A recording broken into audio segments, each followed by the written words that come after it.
මේ සීලයට කරන්න බැරි දෙයක් නෑ. තථාගතයන් වහන්සේගේ දේශනාව මේ සීලයට කරන්න බැරි දෙයක් නෑ. හරියටම තෙරුවන් සරණ ගිහිල්ලා ප්‍රාණ පරිත්‍යාගයෙන් පන්සිල් රකින්න පොරොන්දු වුණොත් මෙතෙක් කරපු සියලුම පල් පුච්චලා හොසි කරලා දානවා. ඒකයි සීලේ බලය. ඒක තථාගත දේශනාවේ එහෙම්මම සඳහන් කරන අට කතාවල් වල. හොල්ලන්න බැරි අකුසල් පහයි තියෙන්නේ. ඒ ආනන්තරීය පාප කර්ම විතරයි. කළොත් උරුම අවීචයම තමයි. අවීචයම තමයි උරුම. කළොත් ඒකෙන් මග අරින්න බෑ. නමුත් සීලය කොයිතරම් ශක්තිමත්ද? ආනන්තරීය පාප කර්මය කරලා ඒ කර්මයක් හොලවලා අවීචයට යන්නේ නැතුව බේරිච්ච කෙනෙකුත් මේ ශාසනයේ ඉන්නවා කියලා කිව්වොත් පින්නතුනි, අජාසත් මහරජු තාත්තා මරුවා කල්යාණ මිත්‍රත්වයේ හම්බෙච්ච නැති හින්දා ඒක ආනන්තරීය පාප කර්මයක් පස්සේ තේරුම් ගත්තා. නමුත් තථාගතයන් වහන්සේ ළඟට ගිහිල්ලා බුදුන් සරණ ගියා. බුදුන් සරණ ගිහිල්ලා දිවි හිමියෙන් ප්‍රාණ පරිත්‍යාගයෙන් සෙල් ආරක්ෂා කරන්න තීරණය කළා.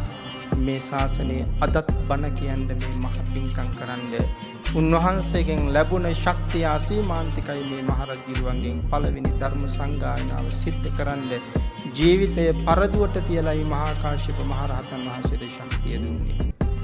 සංගායනාව කරන වෙලාවේ සක් දෙවි මහ රජතුමා මනුලවට ඇවිල්ලා මහා කාශ්‍යප මහ රහතන් වහන්සේට වැඳලා ප්‍රකාශ කරනවා, ස්වාමීනි, මේ තරම් පින් කරන මිනිහෙක් මගේ ජීවිතේ මම දැකලා නැති තරම් කියලා. කවුද මේ පින් කරන මිනිහා? අජාසත් රජු. කොච්චර පින් කළත් නිරයෙන් නවතින්න බෑ මේ මහා කුසලය. හැබැයි අවීචයෙන් නිදහස් වුණා. දැනටත් අජාසත් රජු ඉන්නේ අපායේ.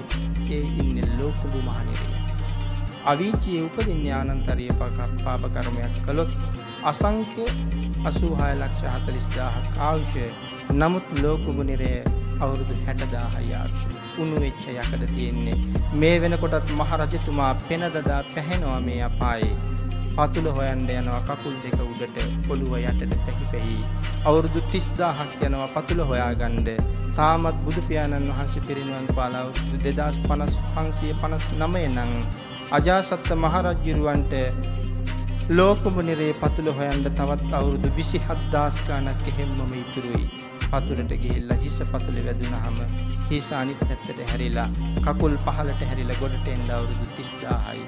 යටට යන්න 30,000යි. උඩට එන්න 30,000යි. අසංඛ්‍ය 86,40,000ක දුක අවුරුදු 60,000න් කෙරවල කරනවා කියලා කියන්නේ දූවිලි අංශුවකටත් වඩා බොහොම ටිකයි.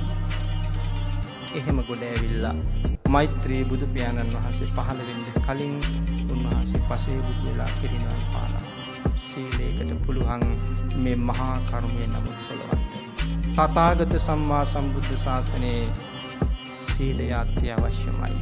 ප්‍රඥාව දියුණු කරන්න.